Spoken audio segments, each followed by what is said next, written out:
नमस्कार, मंदाकिनी रेसिपीमध्ये मी तुमचं सगळ्यांचं मनःपूर्वक स्वागत करते. तर आज मी बनवणार आहे ज्वारीची भाकरी. आणि ज्वारीची भाकरी तर सगळ्यांनीच खाल्ली असेल आणि सगळ्यांनाच बनवता येत असेल. पण आज मी एका वेगळ्या पद्धतीने ज्वारीची भाकरी बनवून दाखवणार आहे. तुम्ही कधी लाटून भाकरी बनवली आहे का? बनवली नसेल तर आज मी लाटून भाकरी बनवून दाखवणार आहे आणि ही पद्धत तुम्हाला आवडेल. चला तर मग बनवूया आपण ज्वारीची भाकरी. ज्वारीची भाकरी बनवण्यासाठी मी ते ज्वारीचं पीठ घेतलेलं आहे आणि या पिठामध्ये थोडं थोडं पाणी घालून हे पीठ मळून घ्यायचं आहे. आणि पीठ मळत असताना थोडं थोडं पाण्याचा वापर करायचा आहे.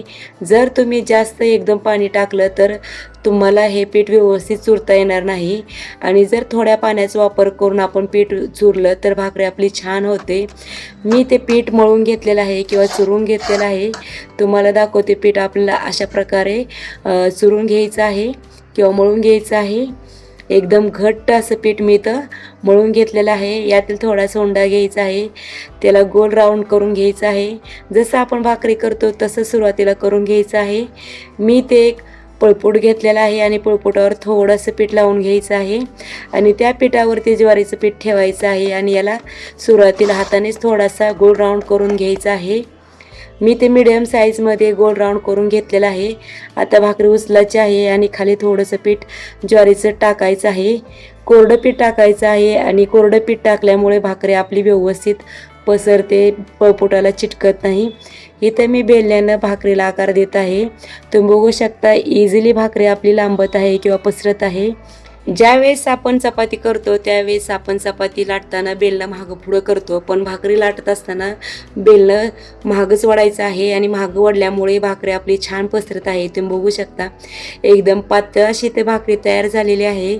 आणि बेलण्यानं भाकरी लाटताना जास्त वेळ लागत नाही आणि एकदम सोपी पद्धत आहे लाटून भाकरी करणं. आणि इथं एकदम पातळ आणि मोठी भाकरी इथं मी करून घेतलेल्या आहेत. आत्ता इथे तवा गरम झालेला आहे. गरम झालेल्या तव्यामध्ये भाकरी टाकून घेऊया आणि 2 मिनटं थांबायचं आहे. 2 मिनिट झाल्यानंतर आपण भाकरीला पाणी लावून घ्यायचं आहे. जर तुम्ही भाकर टाकल्या पाणी लावलं तर भाकरी मोडण्याची शक्यता असते. त्यामुळे 2 मिनिटानंतर भाकरीला पाणी लावून घ्यायचं आहे. सगळ्या बाजूने भाकरीला पाणी लावून घ्यायचं आहे. आता भाकरी इथे उलटून घेतलेली आहे आणि मी इथे भाकरी दोन्ही साईडनी भाजून घेणार आहे. आपण डेली समजा ज्वारीची भाकरी बनवतो ना, तसंच भाकरी बनवायची प्रोसेस आहे. फक्त पीठ जास्त घट्ट मळायचं आहे आणि घट्ट मळल्यामुळे बेलण्याला ती चिटकत नाही आहे आणि भाकरी पटकन लांबते. आणि एकदम सोपी पद्धत आहे बेलण्याने भाकरी करायची.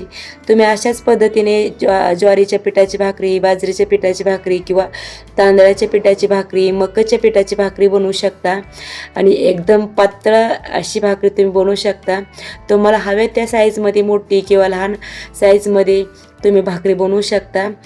मी ते दोन्ही साईडने भाकरी भाजून घेतलेली आहे आणि बेलण्याने लाटलेली भाकरी इथे तयार झालेली आहे. ही भाकरी खायला सगळ्यांना आवडेल इतकं पातळ भाकरी इथं तयार झालेली आहे. अशा प्रकारे मी इथे 10-12 भाकरी बनवून घेणार आहे. आता एक भाकरी झालेली आहे. अशा 10-12 भाकरी बनवून घेणार आहे. आणि इथे माझ्या भाकरी बनवून झालेल्या आहेत. तुम्ही बघू शकता एकदम गोल गरगरीत आणि पातळ भाकरी तयार करून घेतलेल्या आहेत. जर तुम्हाला हा व्हिडिओ आवडला असेल तर या व्हिडिओला नक्की लाईक शेअर करा आणि अशा साध्या सोप्या रेसिपी बघण्यासाठी माझ्या चॅनलला नक्की सबस्क्राईब करा. आता यातील मी थोडे तुम्हाला भाकरी मोडून दाखवते. तुम्ही बघू शकता याचा आवाज किती कुरकुरीत आणि कडक येत आहे. आणि परत भेटूया अशाच एका नवीन रेसिपीमध्ये.